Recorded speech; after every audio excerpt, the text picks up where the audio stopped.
Svi znaju kako zbrajati na prste, a mi ću vam pokazati kako možete množiti. Međutim, na ovaj način možete množiti samo brojeve od 6 do 10, tako da ćete množenje od 1 do 5 ipak morati naučiti napamet. Da biste množili pomoću prstiju, okrenite dlanove prema sebi. Prsti predstavljaju brojeve 6, 7, 8, 9 i 10.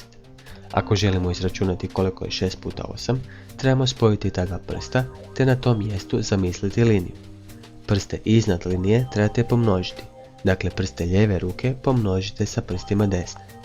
Prste koji tvore liniju i one ispod pomnožite sa brojem 10. Zbrojite dobivene rezultate i dobit ćete rješenje zadatka.